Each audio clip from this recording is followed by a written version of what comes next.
At 6:52, it's time now for our Friday morning sprint here on Good Morning Northwest. We'll check in with Chief Meteorologist Kristen Walls in just a minute, but first here's a look at today's top stories. A 54-year-old walked away with no injuries after a man fired a gun near their face. It all happened around 7 p.m. last night when it was reported that 39-year-old Noel Perdomo fired a handgun near the face of a 54-year-old victim who was believed to be an acquaintance. The victim was not injured. Perdomo was found with a stolen firearm. He was arrested on probable cause for assault in the first degree, reckless endangerment, unlawful possession of a firearm, and possession of a stolen firearm. And a Yakima man with dementia is still missing. 86-year-old Bernard Scheiber went missing on August 8th, and state troopers say he suffers from dementia. He's 5'11" and weighs about 190 pounds. He's possibly driving a black Chevy Silverado with Washington plates. They say he could be headed to Caldwell, Idaho, as he's tried to go there before. Anyone who has seen him is asked to notify police right away. And new this morning, troopers say an intoxicated driver was sent to the hospital after crashing in Yakima early this morning. According to WSP, 22-year-old Erica Strand was driving west on SR 410 just west of Natchez when she left the roadway, struck a ditch, and rolled her vehicle. She was driving a Chevrolet Malibu four-door, which was totaled. No other vehicles were involved. Strand was injured and was taken to Harborview Medical Center for treatment. And the man accused of killing a White Swan woman in her home earlier this month pleaded not guilty to first-degree murder charges in court. Court documents say Michael Anthony Davis admitted to killing Gail Teo with her own gardening tools after she supposedly didn't give him work. Police say Teo's husband came home to find her body wrapped in plastic, secured in duct tape, and then wrapped in carpet. His next appearance in court will be on September 19th.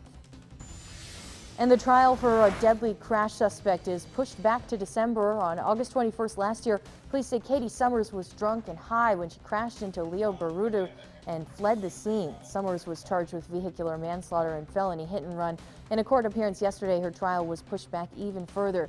It was supposed to start on September 16th, but now will not start until December 9th.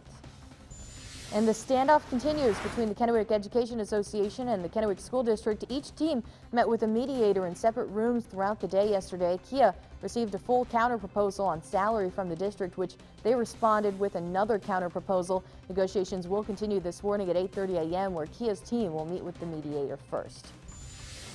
And construction of a new home decor store in Kennewick is making some headway. At Home is replacing Shopco on Columbia Center Boulevard. The Texas-based store sells furniture, garden supplies, and more. It's expected to open this fall, and they're hiring. You can find out more at yakchinews.com.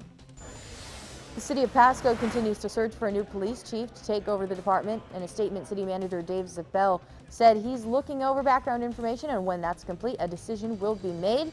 3 men are still in the running as chief. 2 local candidates, Pasco Deputy Chief Ken Rosk and Sunnyside Chief Albert Escalera, and Captain Charles Gokin from California.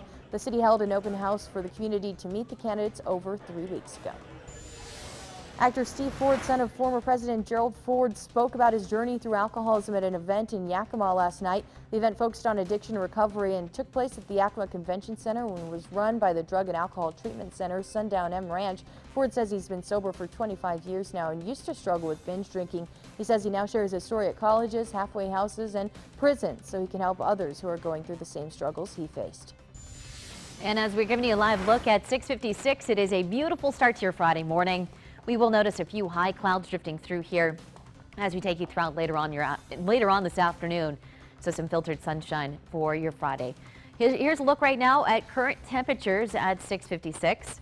We're at 55 degrees in the Tri-Cities, 57 in Walla Walla. Toppenish, good morning to you. You're at 54. Also some low 50s for Yakima. Our wind speeds are expected to pick up as we take you throughout your Saturday. Light wind speeds all in all throughout the day today. So here's Futurecast.